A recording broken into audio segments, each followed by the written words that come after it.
সকলে ম্যাথ টিউটরে তোমাদের স্বাগত জানাই। আশা করি তোমরা সবাই ভালোই আছো। আজকের আবার একটি নতুন অধ্যায় এবং নতুন ভিডিও নিয়ে তোমাদের সামনে এলাম। আজকের আমরা কষবো ক্লাস 7-এর অধ্যায় 4। অধ্যায় 4-এ কী আছে? পূর্ণ সংখ্যার যোগ বিয়োগ গুণ ও ভাগ। তাহলে পূর্ণ সংখ্যার যোগ বিয়োগ গুণ ও ভাগ আমরা আজকের কষবো নিজে করি 4.1 পৃষ্ঠা নম্বর 46। তারপরে আমরা করব নিজে করি 4.2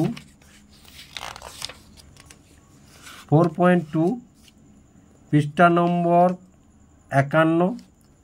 তারপরে আমরা করব নিজে করি 4.3 পৃষ্ঠা নম্বর 53। তাহলে প্রথমেই আমাদের কি আছে দেখো, নিজে করি 4.1-এ কি আছে দেখো। তাহলে নিজে করি 4.1-এ সংখ্যা রেখায় দুটি ধনাত্মক পূর্ণ সংখ্যা যোগ করতে হলে প্রথম সংখ্যার স্থান থেকে আরও ড্যাশ দিকে যেতে হয়। তাহলে সংখ্যা রেখা দেখো, আমরা ক্লাস 6-এর সংখ্যা রেখা, এই যে একটি রেখায় যখন সংখ্যাগুলি অবস্থান করে গণনা করা হয় তখন তাকে আমরা বলবো কি? পূর্ণ সংখ্যা রেখা। তখন তাকে আমরা বলবো কি? সংখ্যা রেখা। তাহলে সংখ্যা রেখায় দেখে ডান দিকটা আমরা সবসময় ধনাত্মক ধরি এবং বাম দিকটাকে ধরি কি? ঋণাত্মক। মানে এই শূন্য থেকে ডান দিকটা আমরা ধরি ধনাত্মক এবং শূন্য থেকে বাম দিকটা আমরা কি ধরি? ঋণাত্মক সংখ্যা ধরি। তাহলে সংখ্যা রেখায় দুটি ধনাত্মক পূর্ণ সংখ্যার যোগ করতে হলে প্রথম সংখ্যার স্থান থেকে আরও ড্যাশ দিকে যেতে হয়। তাহলে ধরো সংখ্যা রেখা ধরো 1। তাহলে এখানে একটি সংখ্যা রেখা আমরা স্থাপন করি, এসো। তাহলে এটা 0, এদিকটা 1, এদিকটা 2, 3, 4, 5, 6, 7, 8। এটা 0 ডান দিকটা। এবার 0 বাম দিকটা, তাহলে -1, -2, -3, -4, -5, -6 ধরো। এবার আমাদের কি বলেছে? একের দাগে আমাদের বলেছে, অঙ্কটি কি বলেছে না, সংখ্যা রেখায় দুটি ধনাত্মক পূর্ণ সংখ্যা যোগ করতে হলে প্রথম সংখ্যার স্থান থেকে আরও ড্যাশ দিকে যেতে হবে। তার ধরো দুটি ধনাত্মক পূর্ণ সংখ্যা ধরো 5 যোগ করতে বলেছে, তাহলে 2। তাহলে এ দুটো যদি আমরা যোগ করি দেখো, তাহলে যোগ করলে কত হবে? আমাদের +7 হবে। তাহলে প্রথমে আমাদের +5, তাহলে এটা কত? +5। তারপরে আবার ক ঘর যেতে বলেছে না? 2 ঘর। তাহলে এটা কত? +2। তাহলে দেখো মোট কত ঘর আমরা পেলাম না? মোট পেলাম তাহলে কত? +7 পেলাম। এবার দেখো প্রথম সংখ্যা থেকে আবার কোন দিকে গেলাম? প্রথম সংখ্যা থেকে আবার কোন দিকে গেলাম আমরা? দেখো প্রথম সংখ্যা থেকে আবার ডান দিকে গেলাম। তাহলে এখানে আমরা কি পেলাম দেখো, তাহলে সংখ্যা রেখায় দুটি ধনাত্মক পূর্ণ সংখ্যা যোগ করতে হলে প্রথম সংখ্যার স্থান থেকে আরও ড্যাশ দিকে যেতে হয়। আরও কি কোন দিকে যেতে হয় না? ডান দিকে যেতে হয়। আরও ডান দিকে যেতে হয়। এবার কি বলেছে? সংখ্যা রেখায় দুটি ঋণাত্মক পূর্ণ সংখ্যা যোগ করতে হলে প্রথম সংখ্যার স্থান থেকে আরও ড্যাশ দিকে যেতে হয়। তাহলে দেখো সংখ্যা রেখায় দুটি পূর্ণ সংখ্যা,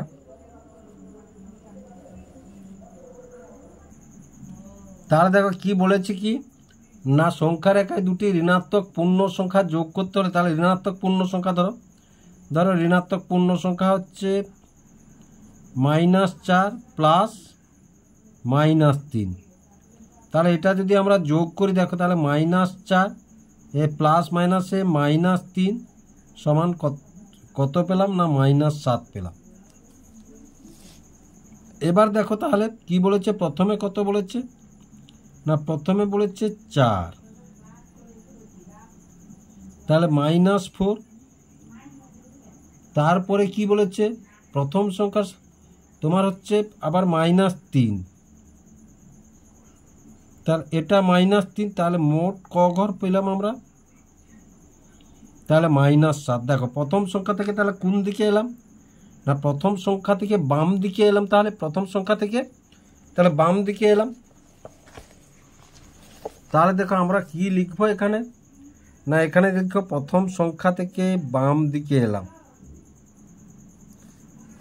তারপরে কি বলেছে? সংখ্যা রেখায় দুটি ধনাত্মক পূর্ণ সংখ্যা, সংখ্যা রেখায় দুটি ধনাত্মক পূর্ণ সংখ্যা বিয়োগ করতে হলে প্রথম সংখ্যার স্থান থেকে ধনাত্মক পূর্ণ সংখ্যার বিয়োগ করতে হলে প্রথম সংখ্যার স্থান থেকে ড্যাশ দিকে যেতে হয়। তাহলে দেখো কি বলেছে? সংখ্যা রেখায় দুটি ধনাত্মক পূর্ণ সংখ্যা বিয়োগ করতে হলে, তাহলে ধরো দুটি ধনাত্মক পূর্ণ সংখ্যা, তাহলে যদি ধরি +6, এবার দুটি ধনাত্মক পূর্ণ সংখ্যা বিয়োগ করতে -3, তাহলে +6 +3, তাহলে দুটি ধনাত্মক, তাহলে এটাই দেখো +6 এবার মাইনাস প্লাসে -3 সমান কত পেলাম আমরা? +3 পেলাম। কত পেলাম আমরা? +3 পেলাম। তাহলে দেখো বলেছে সংখ্যা রেখায় দুটি ধনাত্মক পূর্ণ সংখ্যা যদি বিয়োগ করি, তাহলে ধরো এটা 6, এটা কত? না এটা +6। তারপরের অঙ্কটি কত বলেছে? না দেখো তাহলে +3 বলেছে। এবার বিয়োগ করছি আমরা, তাহলে মাইনাস, ধরো এটা এখান থেকে এদিকে যদি, তাহলে -+3, তাহলে সংখ্যাটা কি লিখলাম? -+3। তাহলে দেখো আমরা বিয়োগ ফলটা কত পেলাম? এটা ধনাত্মক এদিকে কত পেলাম? +3, তাহলে 1 ঘর 2 ঘর 3 ঘর পেলাম। কিন্তু প্রথম সংখ্যা থেকে কোন দিকে এলো? দেখো প্রথম সংখ্যা থেকে কোন দিকে এলো? বাম দিকে এলো। প্রথম সংখ্যা থেকে কোন দিকে এলো? না বাম দিকে এলো। তাহলে আমরা এখানে কি বসাবো? না দেখো এদিকে এখানে বসাবো। তাহলে প্রথম সংখ্যা থেকে, সংখ্যা রেখায় দুটি ধনাত্মক পূর্ণ সংখ্যা বিয়োগ করতে হলে প্রথম সংখ্যার স্থান থেকে বাম দিকে। কোন দিকে? বাম দিকে। তারপরে দেখো সংখ্যা রেখায় দুটি ঋণাত্মক পূর্ণ সংখ্যা বিয়োগ করতে হলে প্রথম সংখ্যার স্থান থেকে ড্যাশ দিকে যেতে হয়।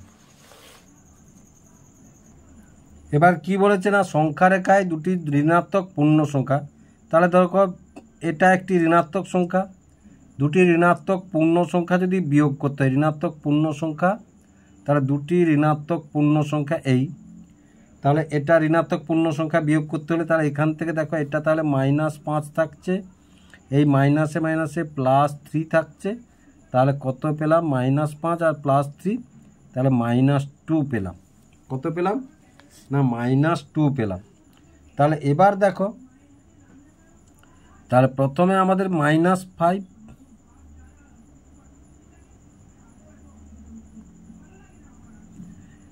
তাহলে এটা কত? -5। তারপরে কি বলেছে? না দেখো 3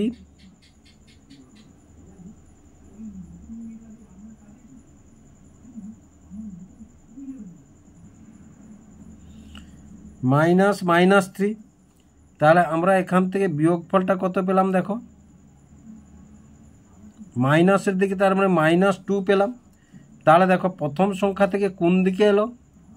না প্রথম সংখ্যা থেকে ডান দিকে এলো। প্রথম সংখ্যা থেকে কোন দিকে এলো? প্রথম সংখ্যা থেকে তাহলে ডান দিকে এলো।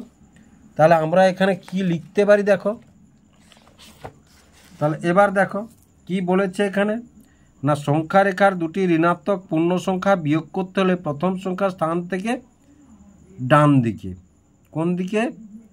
না ডান দিকে। তাহলে প্রথমে ডান দিক পেলাম, বাম দিক, বাম দিক, ডান দিক পেলাম। এবার ছকে দেখো, নিচের ছকে পূরণ করি পূর্ণ সংখ্যা তার বিপরীত সংখ্যা। তাহলে দেখো যে কোনো সংখ্যার বিপরীত সংখ্যা কি হয়? এটা প্লাস থাকলে এই যে মাইনাস বিপরীত সংখ্যা, তাহলে 2 আছে মানে এটা -2 হবে, -6 আছে মানে এটা +6 হবে, এটা 6 আছে মানে -6 হবে, আর এটা 11 আছে মানে -11, মানে এদের বিপরীত। বিপরীত সংখ্যা কাকে বলবো? যখন দুটি সংখ্যার যদি বিয়োগফল 0 হয় তখন তারা পরস্পর বিপরীত সংখ্যা হবে, তাই না? দেখো 6 এর বিপরীত সংখ্যা কত? -6, তাহলে বিয়োগ করলে কত? 0 হবে।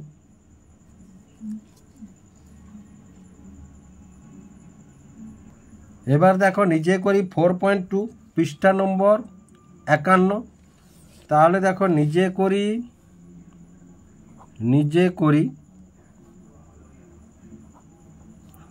4.2, নিজে করি 4.2। তাহলে প্রথমে কি আছে দেখো,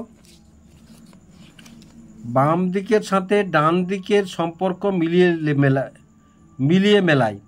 তাহলে এটার সঙ্গে এধারের কোনটা মিলবে, এটার সঙ্গে দেখো এইটার সঙ্গে এধারে কোনটা মিলবে, বা এটার সঙ্গে এধারে কোনটা মিলবে মিলাতে হবে, মানে বাম পক্ষকে ডান পক্ষের সঙ্গে মিলাতে হবে আমাদেরকে। তাহলে প্রথমেই দেখো, প্রথমে একের দাগ। তাহলে একের দাগে কি আছে দেখো না, +6 প্লাস -2 সমান -2 প্লাস +6।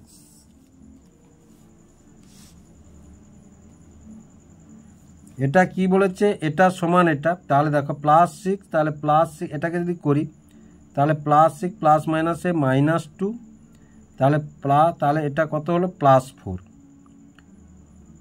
আর এধারটাও দেখো, তাহলে -2 প্লাসে প্লাসে +6, তাহলে +4। তাহলে দেখো এটা বিনিময়, তাহলে পূর্ণ সংখ্যার যোগ বিনিময় নিয়ম মেনে চলে। এ দেখো এটা স্থানটা বিনিময় করেছে, অঙ্ক দুটি স্থান বিনিময় করেছে। তাহলে যেহেতু অঙ্ক দুটি স্থান বিনিময় করেছে, তাহলে এটার সোজা এধারে কোনটা হবে দেখো, তাহলে দেখো পূর্ণ সংখ্যার যোগ, এই যে যোগ বিনিময় নিয়ম, তাহলে এটার সোজা কোনটা হবে না, এই 2টা হবে। ডান দিকের কোনটা হবে, 2 হবে, এটার সোজা। এবার তারপরেরটা দেখো, 2-এর দাগটা দেখো, এটা 1-এর দাগ হলো। এবার 2-এর দাগটাই কি বলেছে, 2-এর দাগে বলেছে -8 +2, তাহলে +2 -8। তাহলে এবার দেখো, তাহলে এটা -8 প্লাস মাইনাসে -2, তাহলে -10 কত হলো, -10। এটা দেখো, তাহলে +2 মাইনাসে মাইনাসে +8, তাহলে 8 আর 2 কত হলো +10। তাহলে এধারে মানটি এগেছে, কিন্তু এটা ঋণাত্মক, এটা হচ্ছে ধনাত্মক। তাহলে দেখো এটা বিনিময় নিয়ম। তাহলে এই যে বিনিময় নিয়ম, তাহলে পূর্ণ সংখ্যার এটা বিয়োগ করা হয়েছে, এটা আমাদের বিয়োগ করা হয়েছে। তাহলে এটা বিয়োগের ক্ষেত্রে বিনিময় নিয়ম খাটে না। তাহলে এইটা কোন সোজা আছে দেখি আমরা, আমাদের এইটা কোন সোজা আছে। তাহলে দেখো এই যে পূর্ণ সংখ্যার বিয়োগ বিনিময় নিয়ম মেনে চলে না, তাহলে এইটার সোজা এটা 3 নম্বর ঘরে হবে, এটা 3 নম্বর ঘরে হবে। এবার তারপরের দেখো, তারপরেরটা কি আছে, তাহলে তারপরে 3-এর অঙ্কটি, তাহলে 3-এর অঙ্কটি কি আছে,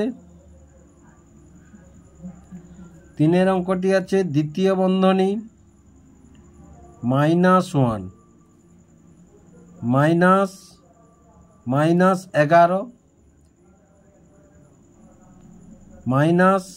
-12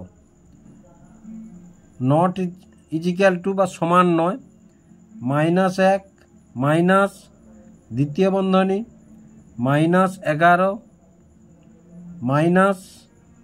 -12। তাহলে এইবার দেখো, তাহলে এটা দ্বিতীয় ভিতরে বন্ধনীর কাজ, তাহলে -1 মাইনাসে মাইনাসে +11 দ্বিতীয় বন্ধনী। এবার এটা মাইনাসে মাইনাসে +12। তাহলে দেখো এটা দ্বিতীয় বন্ধনী, তাহলে 11 থেকে 1 গেলে +11 আর +12, তাহলে কত হলো 23 +23।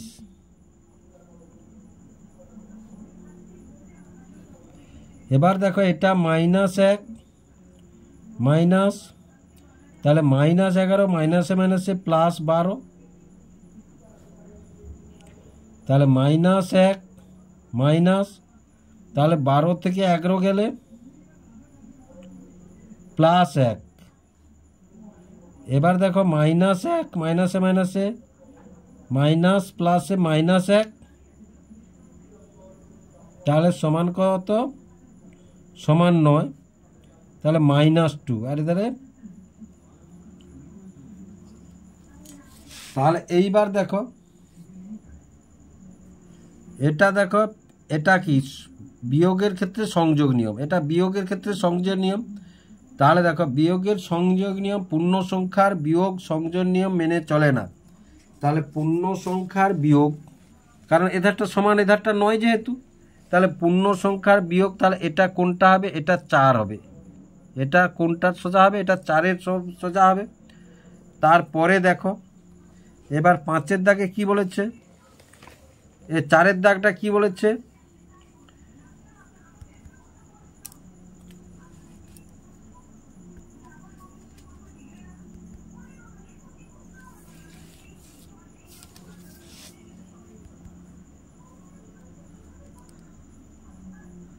এবার 4-এর দাগটা দেখো, তাহলে 4-এর দাগটায় কি বলেছে না, দ্বিতীয় বন্ধনী +3 প্লাস -7 প্লাস -11 সমান +3 প্লাস -7 প্লাস -11 দ্বিতীয় বন্ধনী শেষ। এবার দেখো তাহলে প্রথমে এর কাজ করব, দ্বিতীয় বন্ধনী, তাহলে +3 প্লাস -7 দ্বিতীয় বন্ধনী শেষ প্লাস -11 সমান, এধারটাও দেখো একসঙ্গে কাজ করি না, +3 প্লাস দ্বিতীয় বন্ধনী, তাহলে -7 প্লাস -11। এবার দেখো তাহলে এটা 7 থেকে 3 গেলে -4 -11, আর এদেরটা +3 এই মাইনাস, তাহলে -18, এধারটা দেখো -15, তাহলে +3 প্লাস -18,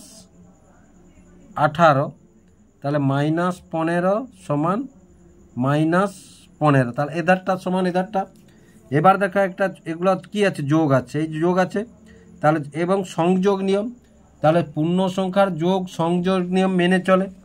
তাহলে পূর্ণ সংখ্যার যোগ, দেখো পূর্ণ সংখ্যার যোগ, তাহলে এটার সোজা কোনটা হবে, এটা 1 হবে। এটার সোজা কোনটা হবে, এটার সোজা 1 হবে।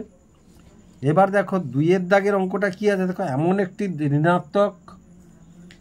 একটি ঋণাত্মক পূর্ণ সংখ্যা লিখি যেটি দুটি ঋণাত্মক পূর্ণ সংখ্যার সমষ্টির সমান। এখানে দেখো আমি যে সংখ্যাটি ধরছি, তোমাদের যে সেই সংখ্যাটি ধরতে হবে তার কোনো মানে নেই। আমি তোমাদের বোঝানোর জন্য ধরো কয়েকটি সংখ্যা ধরে এই অঙ্কগুলি তোমাদের বোঝানোর জন্য করব। তাহলে দেখো এটা হচ্ছে 2-এর দাগ, তাহলে 2-এর দাগে কি বলেছে না, এমন একটি ঋণাত্মক পূর্ণ সংখ্যা লিখি যেটি দুটি ঋণাত্মক পূর্ণ সংখ্যার যোগফল। তাহলে দেখো -5 একটি,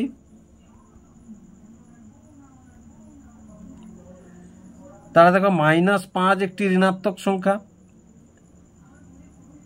এবং সমষ্টি বলেছে, তাহলে আবার -2 একটি এবং সমষ্টি। তাহলে এটাকে যদি আমরা যোগ করি, তাহলে -5 প্লাস -2, তাহলে -7, তাহলে এটা। এবার তোমরা এখানে 5 না ধরে 8 ধরতে পারো, কি এখানে 3 ধরতে পারো, এভাবে তোমরা করতে পারো। তাহলে 2-এর দাগটা এটা হয়ে গেল। এবার 3-এর দাগে কি বলেছে না, 3-এর দাগে বলেছে এমন একটি ঋণাত্মক পূর্ণ সংখ্যা লিখি যেটি দুটি ধনাত্মক পূর্ণ সংখ্যার বিয়োগের সমান। এমন একটি ঋণাত্মক পূর্ণ সংখ্যা লিখি যেটি দুটি ধনাত্মক পূর্ণ সংখ্যার বিয়োগের সমান, দুটি ধনাত্মক পূর্ণ সংখ্যার বিয়োগের সমান। তাহলে ধরো এখানে আমরা লিখলাম মাইনাস ধনাত্মক পূর্ণ সংখ্যা এবং তা বিয়োগ করতে বলেছে, তাহলে বিয়োগ করতে বলেছে, এটাও ধনাত্মক দিলাম। এইবার দেখো তাহলে সমান +8 প্লাস -9 সমান কত, ঋণাত্মক বলেছে, এই ঋণাত্মক এসছে। দেখো এখানে আমি যেমন সংখ্যা বসিয়েছি তোমাদের সেভাবে সংখ্যা বসাতে হবে তার কোনো মানে নেই, তোমরা অন্য দুটি সংখ্যা বসিয়েও অঙ্কটি করতে পারো। এবার দেখো 4-এর দাগে কি আছে না, 4-এর দাগে আছে দেখো এমন একটি ঋণাত্মক পূর্ণ সংখ্যা লিখি যেটি দুটি ঋণাত্মক পূর্ণ সংখ্যার বিয়োগের সমান। তাহলে এমন একটি ঋণাত্মক পূর্ণ সংখ্যা লিখি যেটি দুটি ঋণাত্মক পূর্ণ সংখ্যার বিয়োগের সমান। তাহলে দেখো এটা 4-এর দাগ। তাহলে 4-এর দাগে কি আছে, ধরো তোমাকে দুটি ঋণাত্মক পূর্ণ সংখ্যা, ধরো -5, এবার ধরো মাইনাস, তাই না, দুটি ঋণাত্মক বলেছে, এবার -2 বসালাম। তাহলে দেখো এটা ঋণাত্মক এবং দুটি বিয়োগ, তাহলে সমান দেখো -5 মাইনাসে মাইনাসে +2, এবার এই দুটো বিয়োগ করলে -3 বলেছে কি এমন একটি ঋণাত্মক পূর্ণ সংখ্যা লিখি যেটি দুটি ঋণাত্মক পূর্ণ সংখ্যার বিয়োগের সমান। দেখো দুটি ঋণাত্মক পূর্ণ সংখ্যা, এটাও ঋণাত্মক এবং বিয়োগফল সমান কত হলো -3, এটি একটি ঋণাত্মক সংখ্যা। তাহলে আশা করি তোমরা বুঝতে পারলে। এটা তোমরা অন্য সংখ্যা বসিয়েও করতে পারো, আমি তোমাদের বোঝানোর জন্য অঙ্কটা এইভাবে করলাম।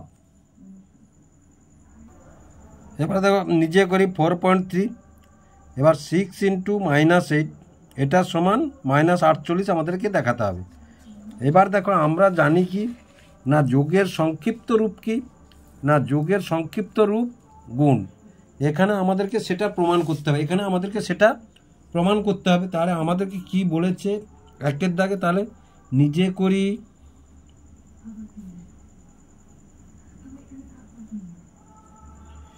4.3, তাহলে নিজে করি 4.3, তাহলে 1-এর দাগে আছে, তাহলে 6 × -8 সমান, তাহলে দেখো সমান -8 যুক্ত -8 যুক্ত -8 যুক্ত -8 যুক্ত -8 যুক্ত -8। তাহলে আশা করি তোমরা বুঝতে পারছো। এবার বুঝতে পারছো, তাহলে -8 প্লাস মাইনাসে -8 প্লাস মাইনাসে -8 প্লাস মাইনাসে -8, এটা -8 আর -8 প্লাস মাইনাসে। তাহলে দেখো 1 2 3, তাহলে 8 8 16, 16 আসতে 24, 24 আসতে 32, 32 আসতে 40, আসতে 48 এবং -48। তাহলে দেখো এই যোগের সংক্ষিপ্ত আমরা যদি এমনি গুণটা করে দিতাম হয়ে যেত। তারপরে 2-এর দাগের অঙ্কটাই কি আছে দেখো, তাহলে 2-এর দাগের অঙ্কটাই আছে, তাহলে 7 গুণিতক -3, তাহলে সমান দেখো, তাহলে -3 যুক্ত -3 যুক্ত -3 যুক্ত -3 যোগ -3 যোগ -3, তাহলে কটা 1 2 3 4 5 6টা হয়েছে, আরও একটা হবে, তাহলে যোগ -3। তাহলে দেখো এবার তাহলে কি লিখবো আমরা, তাহলে -3 -3 প্লাস মাইনাসে মাইনাস -3 -3 -3 -3 1 2 3 4 5 6, আরও একটি হবে -3। এবার দেখো এটাকে সবই মাইনাস আছে, তাহলে 3 3 6 3 9 3 12 3 15 3 18 3 21, তাহলে আমরা কত পেলাম -21 পেলাম, -21 পেলাম। এবার 3, এটা 2-এর দাগ হয়ে গেল। এবার 3-এর দাগটি কি আছে দেখো, তাহলে 3-এর দাগটি আছে 9 গুণিতক -12, তাহলে 9 গুণিতক -12। অনুরূপভাবে দেখো 9 গুণিতক -12, তাহলে সমান, তাহলে -12 যোগ -12 যোগ -12 যোগ -12 যোগ -12 যোগ -12 যোগ -12 যোগ -12, তাহলে 1 2 3 4 5 6 7 8টা হয়েছে, তাহলে যোগ -12। এবার দেখো তাহলে সমান, তাহলে -12 থাকলো, প্লাস মাইনাসে -12 থাকলো, প্লাস মাইনাসে -12 থাকলো, প্লাস মাইনাসে -12 থাকলো, আবার প্লাস মাইনাসে -12 থাকলো, আবার প্লাস মাইনাসে -12 থাকলো, প্লাস মাইনাসে -12 থাকলো, প্লাস মাইনাসে -12 থাকলো, প্লাস মাইনাসে -12 থাকলো, তাহলে 1 2 3 4 5 6 7 8 9টা হয়ে গেছে, কারণ এই যে 9 গুণিতক আছে। তাহলে এবার দেখো 12 12 24, এবার দেখো -12 -12 -12 -12 -12 -12 -12, তাহলে 1 2 3 4 5 6 7 8 -12। তাহলে এটা গোটাটা যোগ করতে হবে, সব মাইনাস আছে। তাহলে 2 2 4 2 6 2 8 2 10 2 12 2 14 2 16 2 18 8 হাতে 1 2 3 4 5 6 7 8 9 10। তাহলে কত পেলাম আমরা? 108। আগে মাইনাস আছে, তাহলে -108, -108। তাহলে আশা করি তোমরা অঙ্কগুলি কিভাবে হলো বুঝতে পারলে।